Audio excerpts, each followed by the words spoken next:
After the First World War, the Treaty of Versailles should have prevented Germany from waging another war again. Needless to say, it didn't work. Now the question is, how did the Germans manage to bypass it? For this we take a look at the treaty itself, its international influence, especially the German-Soviet cooperation. So let's start off with some selected restrictions from the treaty. It contained a large number of requirements for Germany. Some are well known, like the limitation of the army to 100,000 men, the denial of aircraft, tanks, heavy artillery and submarines. Although a navy was allowed, the tonnage of ships was limited, as was the number of men to 15,000. Now let's put these numbers into perspective. In the 1920s, Poland had a peacetime army of 300,000 men, backed up by a reserve of 1.2 million men.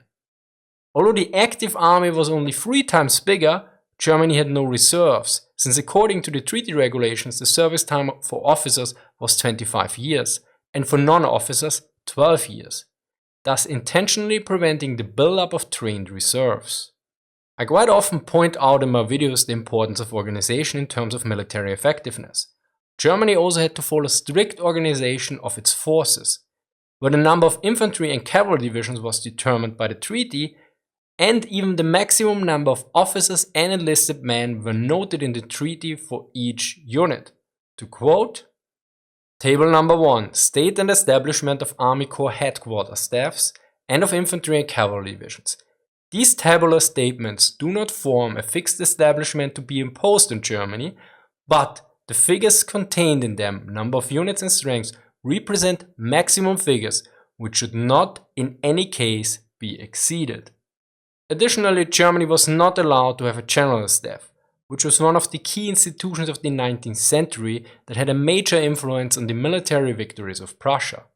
Furthermore, the Kriegsakademie, War Academy, which had trained general staff officers, was also forbidden. In short, the capabilities of the German armed forces called the Reichswehr were extremely limited. According to the treaty, it should only be used to control the borders and serve as a police force. The army shall be devoted exclusively to the maintenance of order within the territory and to the control of frontiers. Considering that in 1923 French and Belgian forces occupied the Ruhr area, it became very apparent to everyone that Germany had no capabilities to defend its territory properly. Thus even moderate politicians supported the secret rearmament in the Weimar Republic. Although these limitations might seem already quite severe, there was an aspect of the treaty that in its magnitude had probably a far greater influence and is usually not discussed. Namely, the restrictions for the German industry. The limitations on the arms industry were severe. For instance, Germany was not allowed to export weapons and produce only a limited number of arms and ammunition for the Reichswehr by a few companies that were selected by an international commission. As such, a large amount of the German heavy and chemical industry was affected, especially since the producers of tools, machine tools and other manufacturing equipment were also afflicted directly if they were deemed as war material providers, or at least indirectly since they couldn't sell their products to the arms industry anymore. Thus the Treaty of Versailles was seen as an economic attack on the German industry. A large part of the German industry saw in the economic regulations of the Treaty of Versailles less the intention to curtail Germany's military potential, but rather regarded them as an attempt to eliminate Germany's entire industry on the world market. Now let's take a look at how the treaty regulations were enforced. The most important organization for controlling if Germany was following the restrictions was the Interalliierte Militärkontrollkommission, or in English, Military Inter-Allied Commission of Control. Additionally, there were 2 similar yet smaller organizations for the naval and aviation sector. Now, Germany had to pay for this organization and its members were allowed to travel freely within Germany to perform inspections. In early 1927, the commission stopped its work in Germany, thus allowing the Germans to speed up their secret rearmament programs. Additionally, at least one author notes that in some cases the restrictions were not fully enforced in order for both sides to save face. The destruction of weapons, ammunition and industry took several years. To give you some idea on the destruction of material, here are some numbers. 105,000 machine guns, 28,470 Minenwerfer, mine throwers, which are similar to mortars, almost 55,000 artillery pieces, 14,014 aircraft, 31 armored trains, and 59 tanks. Note that Germany also used captured tanks. The tank shown was produced in far lower numbers. Yet as mentioned before, the influence on the German industry was probably the most crucial. Only around 30 to 33 companies, the sources note different values here, were allowed to produce war-related material. Of those, only 13 were allowed to produce weapons and ammunition. Additionally, before 1927, all these facilities were under constant inspection. Furthermore, Germany was no longer allowed to export weapons or ammunition. This had a huge impact because before the war a certain amount of armament industry produced for foreign markets during peacetime, while during wartime these capacities would be switched to domestic production. Thus the German armament industry was cut short in its overall wartime production, since it couldn't build up resources in peacetime. This is very similar to the army also not being able to build up reserves. Now, since a large amount of the German heavy and chemical industry was involved in arms production or a supplier of the arms industry, these companies had to switch their product lines. Thus, instead of armor plates, engines and guns, they now produced keylocks, typewriters and milk churns. This created an interesting problem. Beforehand, the German army ordered regularly and thus the companies had limited experience with consumer market and its demands and fluctuations.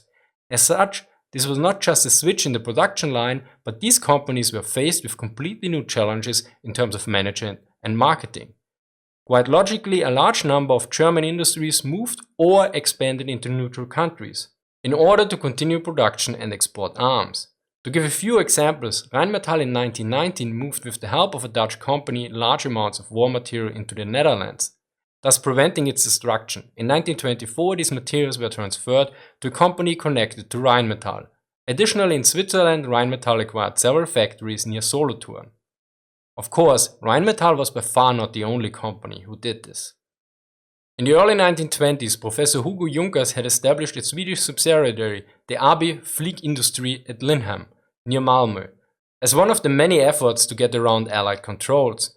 From here came the K-47, a low-wing two-seat monoplane, officially designated as a civilian sports plane and carried under the Swedish Civil Register as such. It was in fact a very far advanced aircraft of the time. Similarly, Zeiss, Siemens, Mauser, Heinkel and many others acquired production capabilities or other means to produce weapons in the Netherlands, Sweden and Switzerland. In some cases this was also done with production licenses. The Swedish company Bofors, probably best known for the 40mm anti-aircraft gun, benefited from Krupp, which provided wartime experience and later acquired 1/3 of the shares via Straumann Company. As a result, the effects of the Versailles Treaty were limited in several ways. By moving into neutral countries within Europe, the German armaments industry tried to evade the regulations of the Versailles Treaty. That this ultimately benefited the interests of the Reichswehr, which was able to profit from the experience gained abroad, is evident. Initially, however, the exodus took place without military involvement. It sprang primarily from the purely commercial interests, less the desire to preserve the defense industry in Germany. Besides the various German companies establishing capacities and facilities in neutral countries, there was also a very important military and industrial collaboration that circumvented the Versailles Treaty in many ways, namely the cooperation between Germany and the Soviet Union. Of course, Germany and Russia/the Soviet Union fought each other in both world wars. This begs the question, why did the Germans and Soviets cooperate in the interwar years? Well, the cooperation from 1920 to 1933 had several reasons. Both Germany and the Soviet Union were considered international pariahs after the First World War. Additionally, both saw Poland as a threat and/or enemy. Quite unsurprisingly, during the Polish-Soviet War, the Germans sent liaison officers to the Red Army in Poland and negotiated with Soviet supply officers in East Prussia. Furthermore, neither Germany nor Soviet Union were initially members of the League of Nations. Additionally, they faced similar challenges and could benefit from each other. Both the Reichswehr and the Red Army needed to establish discipline and homogeneity within their ranks. In economic terms, Germany and the Soviet Union were basically made for each other, as a contemporary observer noted. The Germans would provide capital, technical expertise and military training. The Russians would provide secret training bases and factory sites, where the Germans would build armaments forbidden by the Versailles Treaty. It was a beneficial relationship for both powers. The first major step for this cooperation was the Treaty of Rapallo, which settled disputes from the First World War and previous peace treaties. The treaty was for both the general population and the military quite a surprise, Additionally, foreign countries assumed that it contained secret military clauses as well. Although the treaty led to several contacts between German industry and Soviet Union, most of them were initially without any success, except for one with the aircraft manufacturer Junkers. The idea to establish a German aircraft factory in the Soviet Union in order to circumvent the Versailles restriction dates back to 1921. The first connection between Junkers and the Soviet Union was established in the same year. Junkers would provide investment capital to produce 100 aircraft per month, whereas the Soviets would provide the production facilities. The location chosen was a suburban village of Moscow, namely Philly. The plans and contacts were quite extensive, including the production of engines, establishing an airline from Sweden to Persia, and concessions for aerial surveys. Yet there were several setbacks and problems. The intended capacity was not reached, and most planes were just assembled from parts that were imported from other Junkers factories, thus not completely manufactured in the Soviet Union as originally promised. Even worse, Junkers was in debt and required a government bailout in Germany, which almost led to a lawsuit and further complications. Finally, the control of the factory was returned to the Soviet Union in 1927, which was quite earlier than the original plans.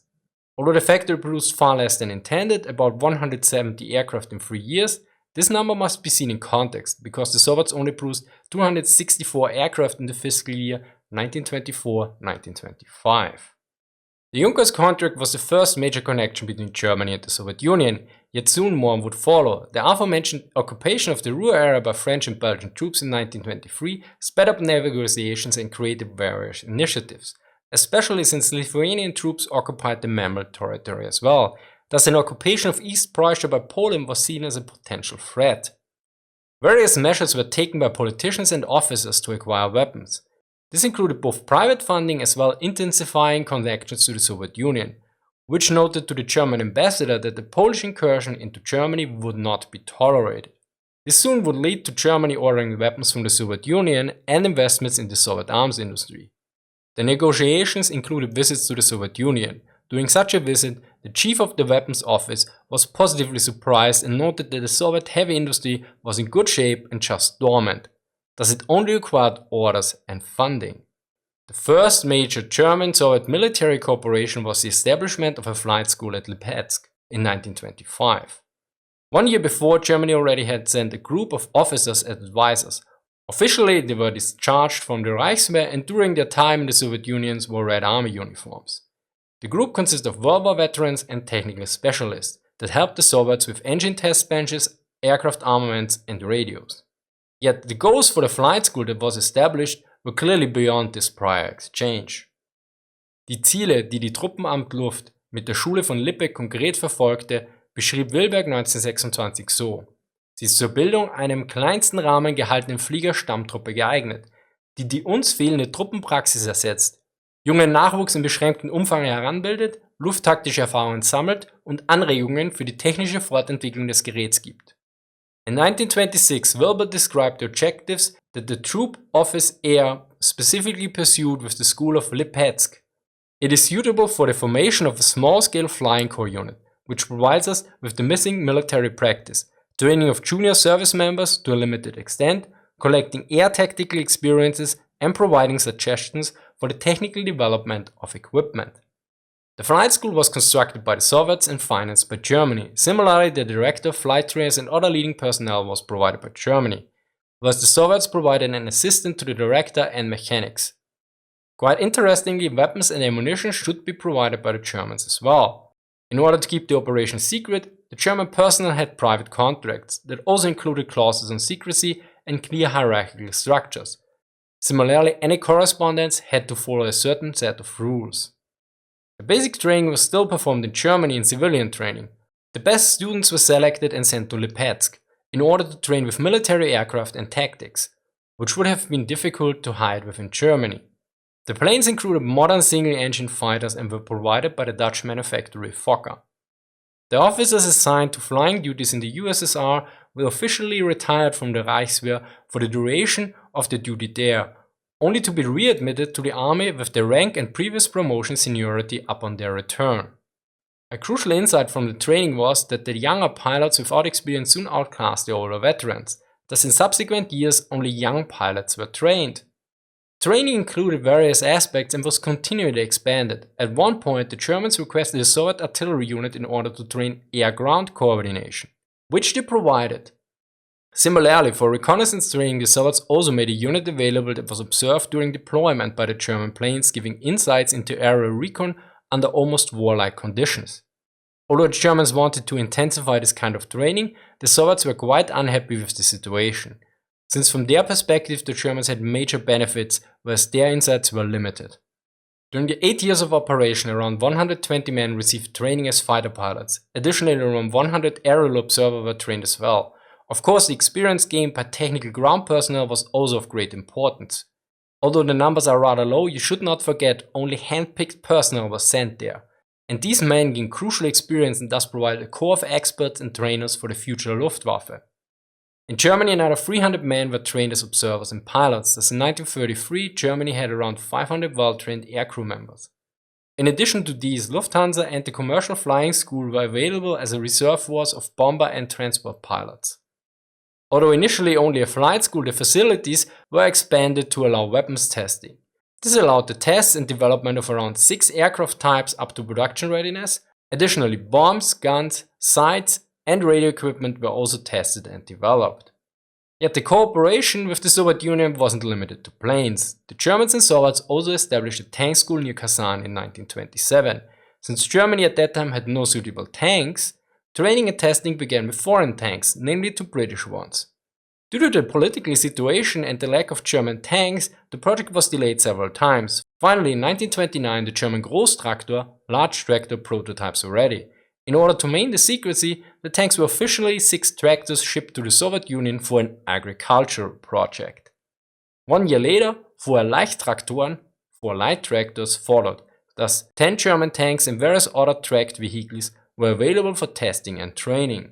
The goals of the project were as follows. Die wichtigsten Arbeitsziele der Station fasste der Inspektionschefs in den folgenden Punkten zusammen. Erstens, Erprobung der vorhandenen Kampfwagentypen, ihre Weiterentwicklung zu kriegsbrauchbaren Instrumenten und die Ausbildung von Kampfwagenlehrern und Besatzungen in allen Funktionen. Zweitens, Ermittlung der zweckmäßigsten Kampfwagen-Kleintaktik, insbesondere im taktischen Rahmen des Zuges, Festlegung der entsprechenden Grundsätze für die Bewegungs- und Feuertaktik. Drittens, Bestimmung des zweckmäßigen Schießverfahrens, der Schießgrundlagen und der Wirkungsmöglichkeiten. Viertens, Suche nach der besten und schnellsten Ausbildungsmethode für Kampfwagenbesatzung im Kurzverfahren. Fünftens, Erarbeitung von Vorschlägen für die Tankabwehr, ihre Organisierung und die Entwicklung des nötigen Geräts dafür.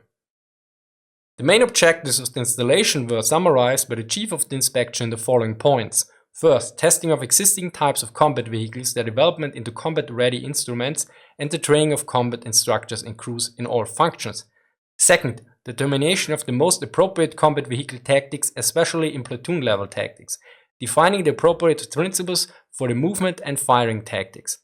Third, determination of appropriate shooting procedures, the shooting fundamentals, and the possibilities of action. Fourth, search for the best and fastest training methods for the tank crew in the shortest time possible. Fifth, prepare proposals for tank defense, its organization, and development of the necessary equipment for it. During the operations there were several setbacks. Namely, 2 large tractors became non-operational due to engine problems, but the remaining 4 drove a distance of 1,500 kilometers, whereas the 4 light tractors even achieved 7,000 kilometers. Thus, a sufficient amount of experience could be gained by both the tank and maintenance crews.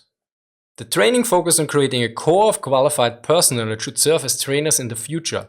The first year of training focused on various key elements for each crew member and coordination within the tank, whereas the second year was in tactics and coordination on platoon and company level. Also, by 1930, the Soviets had provided 30 Soviet-made tanks to the school for training purposes. There were enough armored vehicles at Kazan to practice company and battalion maneuvers. Most important, the Germans had the opportunity to observe and participate in large-scale armored maneuvers with the Soviets in 1930. During the 4 years of operation, around 30 German men were trained in Kazan. Additionally, more than 20 officers either gave courses or took part in prototype testing. Unsurprisingly, the German manufacturers like Daimler, Rheinmetall, Büssing, and Magirus had a presence at Kazan with engineers, mechanics, and technicians, thus gaining crucial technical experience with suspensions, engines, and armaments. Additional insights into supply and maintenance could be gained as well. Although the number of men involved seems very low, this might be misleading if we consider the following. The Reichswehr possessed only a small group of armor specialists, but by the early 1930s it was probably as well trained as any other group of armor officers in the world. These officers not only had a thorough technical training, they also had been able to take part in the relatively large-scale armored exercise with the Red Army. Many of the alumni of the Armor Center would become Germany's leading armored warfare instructors of the 1930s and 1940s. The third major cooperation was the chemical research facility called Tomka near Volsk. Yet since my interest in this area is limited and due to policies that might lead to constant demonization of my video, there won't be any details here. The major difference between the flight school and the tank school was that at Tomka the main goal was solely research and testing without the training of personnel. Besides the cooperation at these key facilities, there were other ways of exchange between the Reichswehr and the Red Army, like regular maneuver visits, which initially were conducted in civilian clothing. Similarly, the General Staff also cooperated in various ways, like sharing intelligence, regular inspections, and officer training.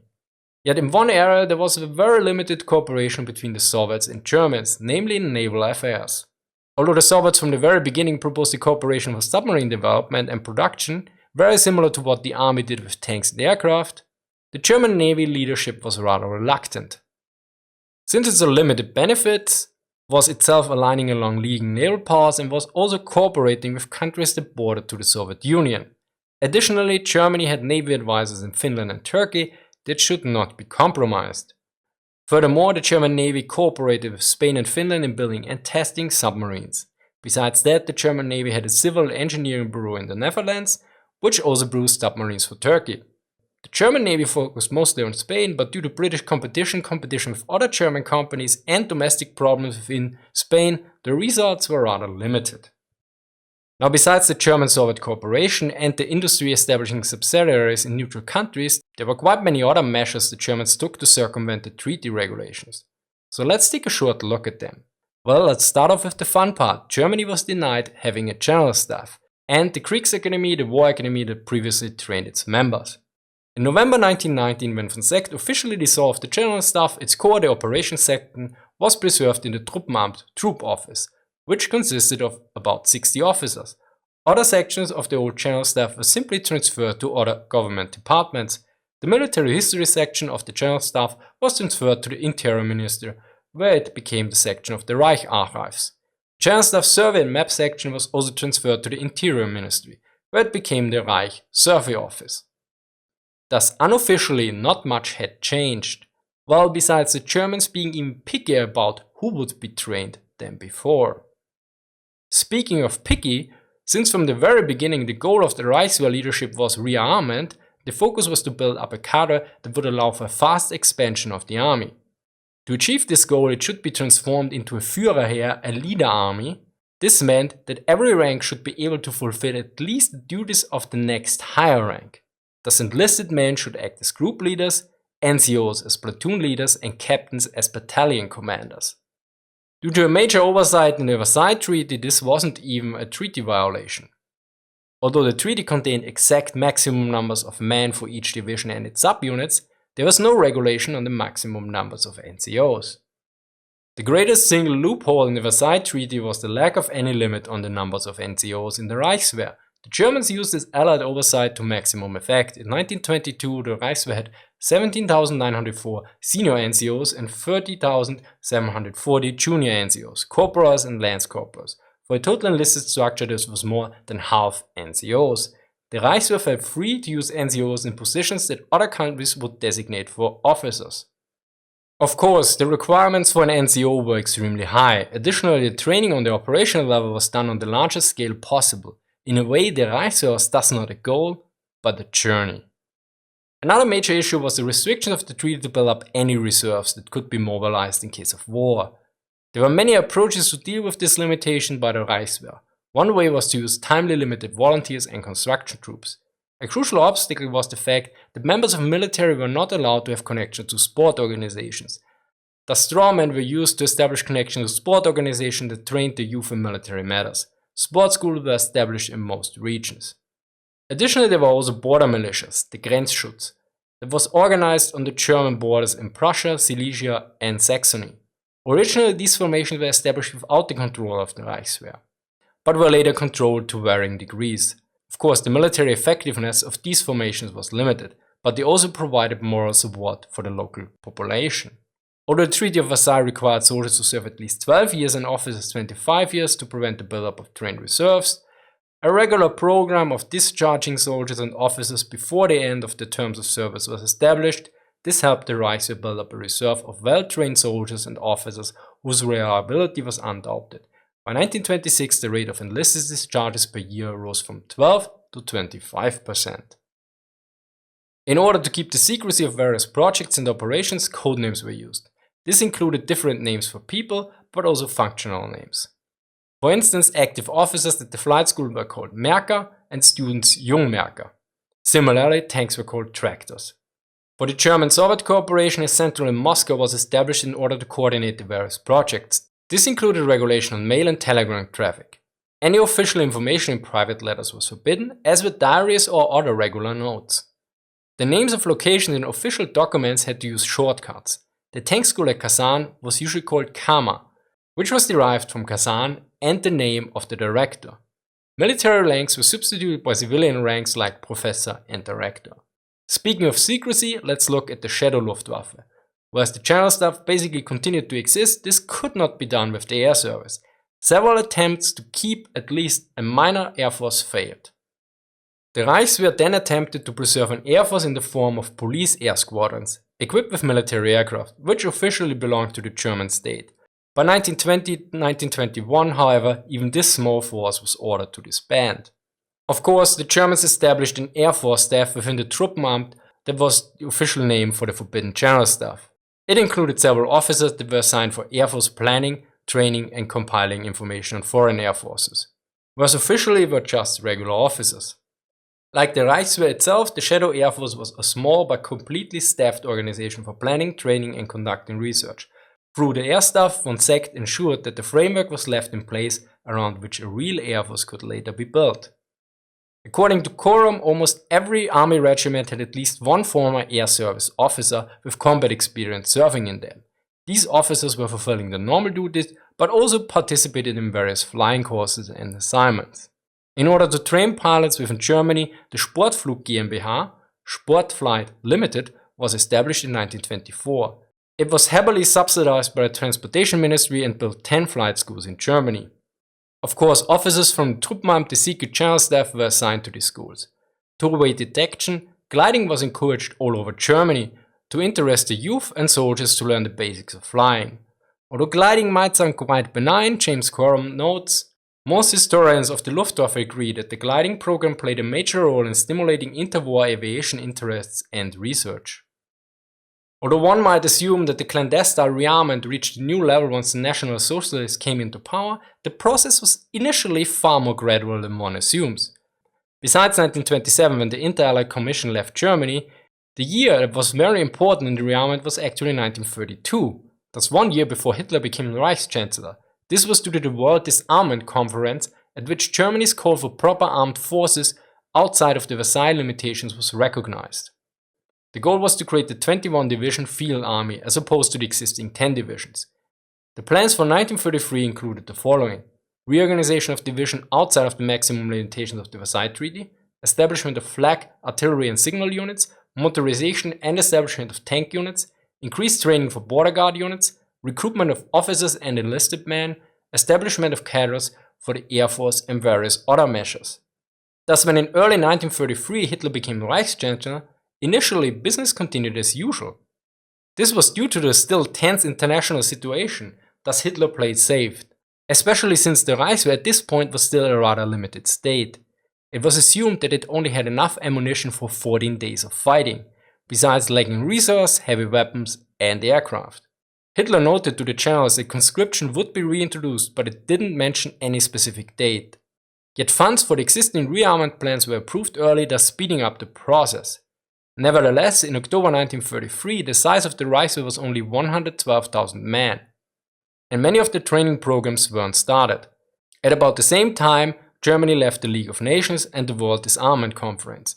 both the United Kingdom and France didn't react to this violation of the Versailles Treaty. Additionally, Hitler continued to negotiate bilaterally and stated that he wanted a 300,000-man army for Germany. Of course, increasing the size of the army required further planning, organization and other means. Additionally, Germany was still vulnerable, thus the rearmament had to be performed with care. For all measures initiated at the end of 1933, strict secrecy continued to apply. Yet the process slowly sped up. Already in April 1934, the army reached a size of 180,000 men, and in October of the same year, 250,000 men. Yet for security reasons, various names and organizational changes were still masked.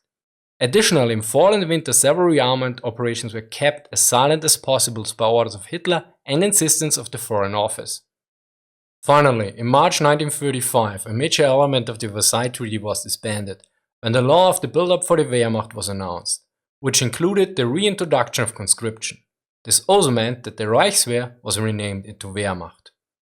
Before we conclude this video, one question remains. What did the Allies know about the German rearmament efforts? After all, there were several affairs that became public. All phases of the German armaments effort, including the accelerated expansion of the Wehrmacht under Hitler, were recognized without serious misjudgment in Paris, which was the center of the strongest opposition to Germany's dismissal for its obligations, and assessed as preparation for rearmament. But France did not feel threatened at first. Even at the end of 1930, from the critical point of view, the French General Staff, the Reichswehr was only an army in waiting, which to a certain extent kept within the clauses of the peace treaty. The French military took the view that France's security and military superiority would only be seriously, yet then immediately seriously threatened if Germany introduced general conscription. Now, to summarize, Germany from the very beginning tried to circumvent various aspects of the Versailles Treaty. In some cases, this was motivated by political interests, whereas in others, like for the industry, the interests were mainly commercial ones. The harsh treaty regulations, the tense domestic and international situation also meant that besides a few exceptions, the majority of the German politicians favored the German rearmament. Yet if we consider that by 1933, about 6 years after the Control Commission left and several years of cooperation with the Soviet Union, the Reichswehr only had 14 days of ammunition and could not defend Germany, one could consider the Stricken armament efforts a failure. And if one looks closer, the Germans established a framework of professional corps trainers, combined with similar experts in the armament industry. This allowed for the fast expansion of the Reichswehr and the Wehrmacht within a few years. This not only shows that the numbers can be quite misleading without taking into account the context and the quality, but also shows that highly trained key personnel can have a major influence in expanding small organizations like the Shadow Luftwaffe or Panzerwaffe into effective fighting forces within a few years. Yet one question remains open. What would have happened had the French intervened? Well, that's about it. If you like this content, consider supporting me on Patreon. Remember, every single dollar helps improving the videos. Special thanks to Bismarck and Anton for providing help for this video. And if you want to learn more about military history, check out these two videos. As always, sources are linked in the description. Thank you for watching and see you next time.